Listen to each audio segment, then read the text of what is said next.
कैलासवासी कविता बिरारी यांच्या स्मृती प्रित्यर्थ अहिर सिंपी पंच धुळेतर्फे गुणवंत विद्यार्थी गौरव सोहळा व वक्तृत्व स्पर्धा उत्साहात संपन्न।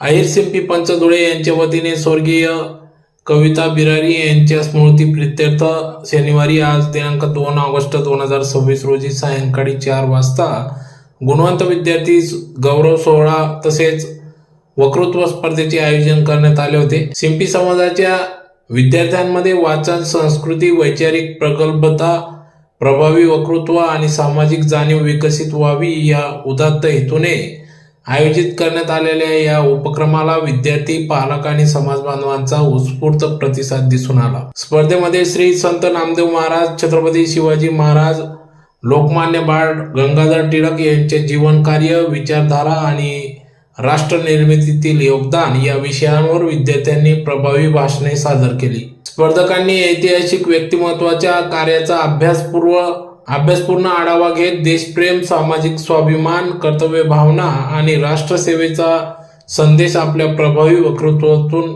मांडला। स्पर्धा इयत्ता 2री, 3री, 4थी, 5वी, 7वी, 8वी, 10वी तसेच 11वी, 12वी अशा विविध गटांमध्ये घेण्यात आल्या।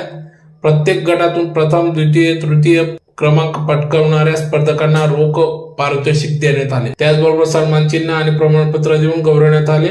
तर यावेळी विविध क्षेत्रात उल्लेखनीय यश संपादन करणाऱ्या गुणवंत विद्यार्थ्यांचा देखील सत्कार करून त्यांना पुढील वाटचालीसाठी शुभेच्छा देण्यात आल्या। कार्यक्रमास प्रमुख अतिथी म्हणून धीरज ईशे, धर्मेंद्र संन्यासी, शिरीष दलाल, सुहास जगदाळे, अथर्व बिरारी, जानकीराम सोनवणे, नरेंद्र भांबरे, सुषमा सावडे आणि ज्योती दलाल यांची प्रमुख उपस्थिती लाभली। तर उपस्थित मान्यवरांनी विद्यार्थ्यांना शिक्षणासोबतच व्यक्तिमत्व विकास, वाचनाची आवड आणि सामाजिक उत्तरदायित्व जपण्याचे आवाहन केले।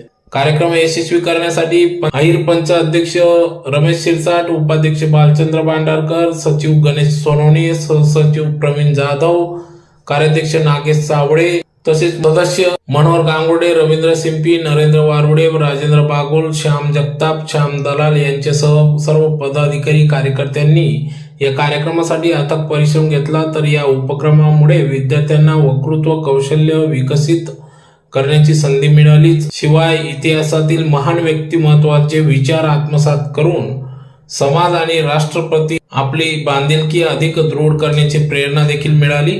कार्यक्रमाचे सर्व स्तरातून कौतुक करण्यात आले।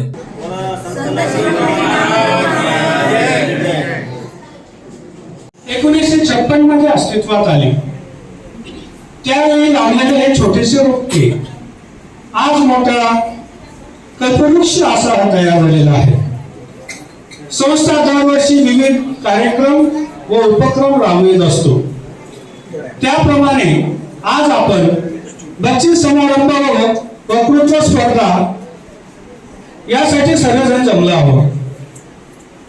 सिद्धेश कॉम्प्युटर या क्लासचे संचालक, समाजाची शान, आपल्या जुळ्यातील नामवंत अशा कैलासवासी सौ कविताताई संतोष बिरारी यांच्या पावन स्मृतीप्रित्यर्थ बक्षीस वाटप व वक्तृत्व स्पर्धा या कार्यक्रमाचे आयोजन केलेले आहे।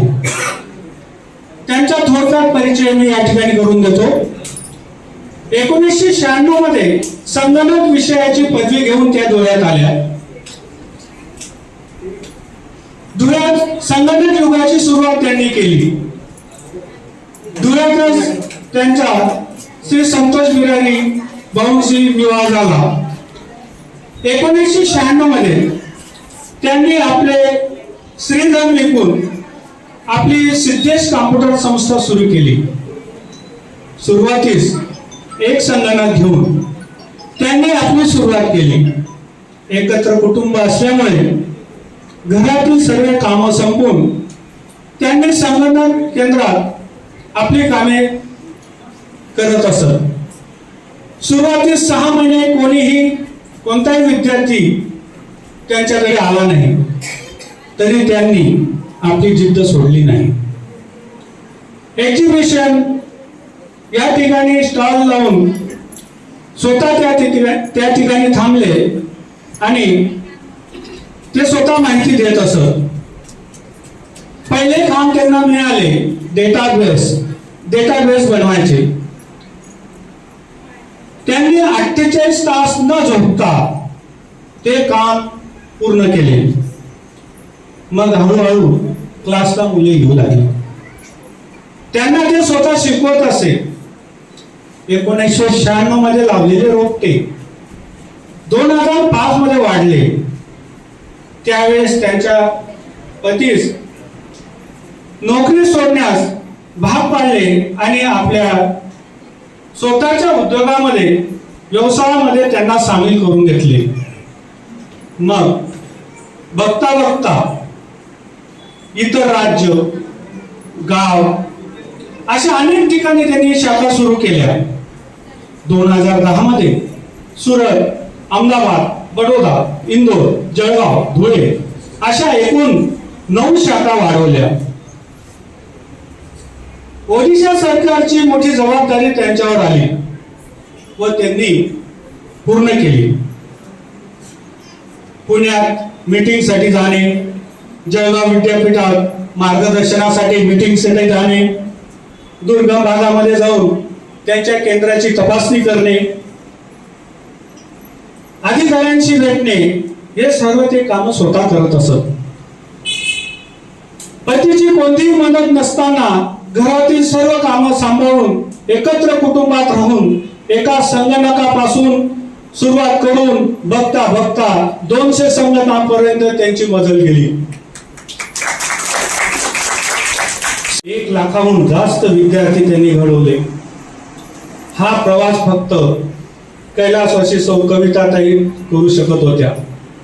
2 कंपनीचे डायरेक्टर, एका कंपनीमध्ये मॅनेजिंग डायरेक्टर अशा त्या होत्या. 29 वर्षात त्यांनी आपल्या टीम मधील 7 मुलींचे कन्यादान केले. संपूर्ण टीमचे त्यांच्यावर खूप प्रेम होते, कारण त्या खूप प्रेमळ, सगळ्यांना समजून घ्यायच्या. सगळ्यांचे प्रेम त्यांच्यावर होता, सगळ्यांचा विश्वास त्यांच्यावर होता. त्यांचे आई वडील शिक्षक होते. त्यांच्या मागच्या 7 पिढ्यामध्ये कोणीही व्यावसायिक नव्हते, तरी त्यांनी एवढी मोठी उंच भरारी त्यांनी घेतली. अध्यक्ष महोदय, पूज्य गुरुजन, मित्र मैत्रिणींनो, मी आज तुम्हाला लोकमान्य टिळकांविषयी काही 2 शब्द सांगणार आहे. ते तुम्ही शांत चित्ताने ऐकावे अशी माझी नम्र विनंती. स्वराज्य हा माझा जन्मसिद्ध अधिकार आहे आणि तो मी मिळवणारच अशी स्थिर गर्जना करणारे थोर देशभक्त लोकमान्य टिळक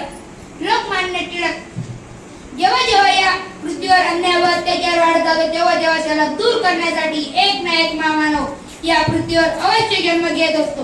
असाच एक क्रांती सूर्याचा जन्म रत्नागिरी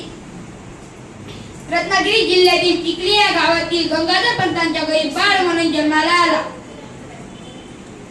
विद्यार्थी संत नामदेव महाराजांबद्दल 2 शब्द बोलू इच्छिते. संत नामदेव महाराज हे वारकरी संप्रदायातील एक मुख्य संत होते. त्यांचा जन्म नरसी हिंगोली येथे झाला होता. त्यांनी पंजाबमध्ये जाऊन हिंदी भाषण दिले आणि तिथल्या शीख बांधवांनाही भक्तीचा मार्ग दाखवला. नाजूक कीर्तनाचे रंगी ज्ञानदीपाला उजवली या अभंगाचा अर्थ असा आहे की आपण देवाच्या कीर्तनात आणि भक्तीत आनंदाने नाचायला हवे आणि ज्ञानाचे दीप जगभर लावायला हवे. धन्यवाद.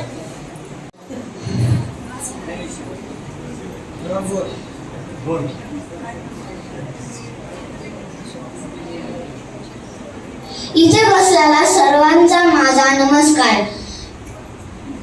शुभ संध्याकाळ. छत्रपती शिवाजी महाराजांबद्दल मी 2 शब्द बोलू इच्छिते. छत्रपती शिवाजी महाराजांचा जन्म 19 फेब्रुवारी 1630 ला झाला होता. त्यांच्या आईचे नाव होते जिजाबाई. त्यांच्या वडिलांचे नाव होते शहाजीराजे. जय भवानी, जय शिवाजी. अध्यक्ष महाशय, पूज्य गुरुजन वर्ग व माझ्या विद्यार्थी मित्रांनो, आज मी तुम्हाला लोकमान्य टिळकांबद्दल 2 शब्द सांगणार आहे. ते तुम्ही शांत चित्ताने ऐकावे अशी माझी नम्र विनंती. टिळकांचा जन्म 23 जुलै 1856 रोजी रत्नागिरी जिल्ह्यातील चिखली या गावी झाला. टिळकांचे नाव बाळ गंगाधर टिळक, त्यांच्या वडिलांचे नाव गंगाधर पंत, त्यांच्या आईचे नाव पार्वतीबाई असे होते. टिळक लहानपणापासूनच हुशार व कुशाग्र बुद्धीचे होते. त्यांना गणित व संस्कृत हे दोन विषय फार आवडत असे. टिळकांच्या कुशाग्र बुद्धीमुळे त्यांना शिक्षक सूर्याचे पिल्लू म्हणत. टिळकांना लहानपणापासूनच अन्यायाविरुद्ध चीड होती. त्यांची बंडखोर वृत्ती आणि कणखरपणा हा लहानपणापासूनच दिसून येत होता. टिळकांच्या लहान वयातच त्यांच्या आईचे छत्र हरवले आणि त्यांचे संगोपन त्यांच्या काकूने केले. टिळक मॅट्रिकला असताना 1872 साली टिळकांच्या वडिलांचेही निधन झाले. टिळक 16 वर्षाचे असताना मॅट्रिकची परीक्षा उत्तीर्ण झाले व 17 वर्षाचे असताना त्यांचे लग्न सत्यभामाबाई उर्फ तारपेबाई यांच्यासोबत झाले. उच्च शिक्षणासाठी त्यांनी पुण्यातील डेक्कन कॉलेजला प्रवेश घेतला. टिळक 1876 साली गणित विषयातून BA ची परीक्षा उत्तीर्ण झाले. यावरच न थांबता पुढे त्यांनी LLB केली. टिळक डेक्कन कॉलेजमध्ये असताना त्यांची गोपाळ गणेश आगरकर यांच्याशी मैत्री झाली. 1880 मध्ये गोपाळ गणेश आगरकर व विष्णू शास्त्री चिपळूणकर यांच्या मदतीने त्यांनी न्यू इंग्लिश स्कूल नावाच्या शाळेची स्थापना केली. टिळकांनी लोकजागृतीसाठी केसरी व मराठा ही 2 वर्तमानपत्रे सुरू केली. त्याचबरोबर त्यांनी लोक एकत्र यावे, त्यांच्या मनामध्ये राष्ट्रीयत्वाची भावना निर्माण व्हावी म्हणून गणेशोत्सव व शिवजयंती हे 2 सण सुरू केले. टिळकांनी केसरीमध्ये अनेक अग्रलेख लिहिले. या सरकारचे डोके ठिकाणावर आहे का? उजाडेल पण सूर्य कुठे आहे? अशा अग्रलेखातून टिळक इंग्रजांवर तुटून पडत. टिळक जहालवादी होते. स्वातंत्र्य मिळवण्यासाठी रक्त सांडावेच लागेल, नाही तर मिळवलेल्या स्वातंत्र्याची किंमत राहणार नाही असे ते म्हणत. कितीही संकटे आले, आवाज जरी कोसळले तरी त्यावर पाय ठेवून उभा राहील मी अशा आत्मविश्वासाने टिळकांनी भारतीय स्वातंत्र्य लढ्याचे नेतृत्व केले आणि चाफेकर बंधूंसारख्या कित्येक युवकांना त्यांनी स्वराज्याच्या क्रांतीसाठी प्रेरित केले. टिळक इंग्रज सरकारशी लढत असताना त्यांना 6 वर्षाची शिक्षा झाली, पण तेथेही त्यांचे वाचन थांबले नाही. मंडालीच्या तुरुंगात असताना त्यांनी भगवद्गीतेच्या सहाय्याने गीता रहस्य नावाचा ग्रंथ अवघ्या 3.5 महिन्यातच पूर्ण केला. टिळक म्हणतात, कोण कुठला इंग्लंड देश, सर्व भारतीय त्यावर एकत्र येऊन थुंकलो तरी त्यात तो वाहून जाईल. देश कार्य म्हणजेच देव कार्य हा विचार त्यांनी भारतातील कित्येक लोकांमध्ये रुजवला आणि इंग्रजांना सोडो की पळो करून सोडले. टिळकांच्या सिंह गर्जनेने संपूर्ण इंग्रज सरकार हादरून जात असत. टिळकांनी संपूर्ण स्वराज्य घेण्याचा निर्धार केला होता. टिळकांनी संपूर्ण स्वराज्य घेण्याचा निर्धार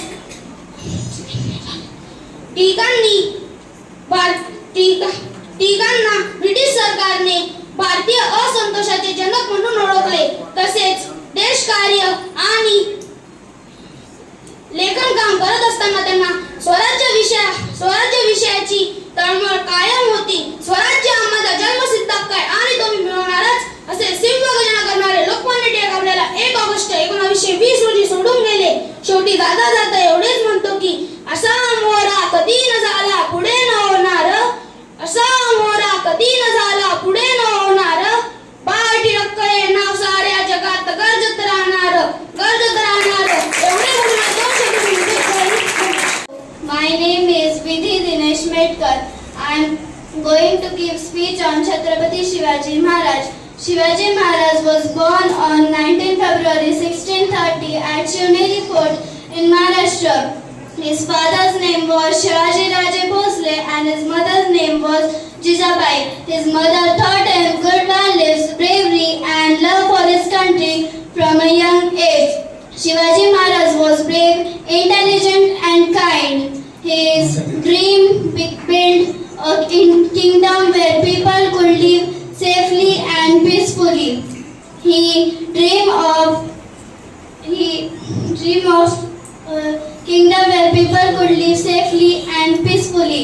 He worked hard and established the Maratha Empire. His life became an example of all the peoples. He was also a military leader and clever. He used clever strategies to win many battles. He built protect forts such as Raigad, Pratapgarh and Sindhudurga. His strong navy helped protect Indians' western coasts. He is intelligent and kind. Even today, Shivaji Maharaj inspired millions of people with his courage, honesty and leadership with his patriotism.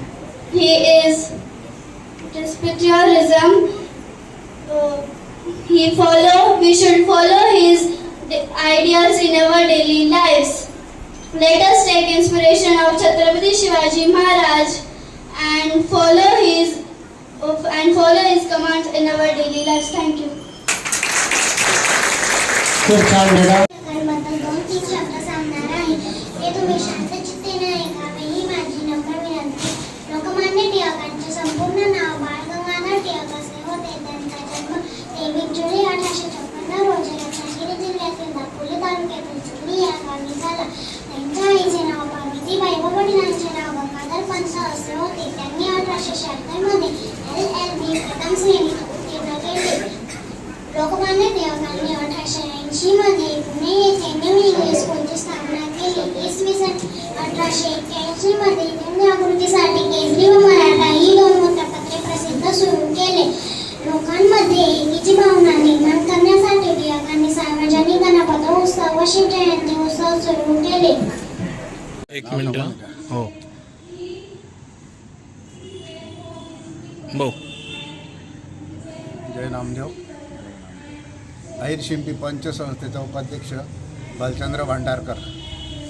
आज अहिर शिंपी पंचच्या वतीने सालाबादाप्रमाणे गुणवंत विद्यार्थ्यांसाठी गुणगौरव समारंभ, बक्षीस समारंभ आयोजित करण्यात आलेला आहे. यासाठी सिद्धेश कॉम्प्युटरचे संतोष बिरारी यांच्या पत्नी दिवंगत कविता बिरारी यांच्या स्मरणार्थ समाजातील गुणवंत विद्यार्थिनींना बक्षीस देण्याचं या ठिकाणी त्यांनी जाहीर केलेलं आहे. आणि समाजाच्या वतीने सर्व गुणवंत विद्यार्थ्यांचा सत्कार, त्यांना बक्षीस वाटप, वह्या वाटप या सर्व कार्यक्रम अहिर शिंपी पंचचे अध्यक्ष रमेश भाऊ शिरसाट, सचिव गणेश सोनवणे आणि सर्व पदाधिकारी यांनी आम्ही इथे या ठिकाणी आयोजित केलेला आहे. कार्यक्रम अतिशय उत्कृष्टपणे चांगला पार पडत आहे आणि गुणवंत विद्यार्थ्यांनी लोकमान्य टिळक, छत्रपती शिवाजी महाराज आणि संत नामदेव महाराज यांच्या जीवनपटावर चांगल्या प्रकारे वक्तृत्व केलेलं आहे. त्या विद्यार्थ्यांना देखील बक्षीस देण्यात येत आहे. असा कार्यक्रम खूप सुंदर पार पडत आहे. जय हिंद, जय नामदेव. जय नामदेव. अध्यक्ष रमेश शिरसाट. आमचा दरवर्षी बक्षीस समारंभ होतो अहिर शिंपी पंचाकडून. आणि संत नामदेव पत संस्था, सगळ्या संस्था, अहिर शिंपी, आपल्या महिला मंडळ, युवक मंडळ, सर्व मंडळांनी एकमताने कामं करतात आणि कार्यक्रम जोराने मनवत असतो. सर्वांच्या सहकार्याने आमचा हा कार्यक्रम होत असतो. जय नामदेव.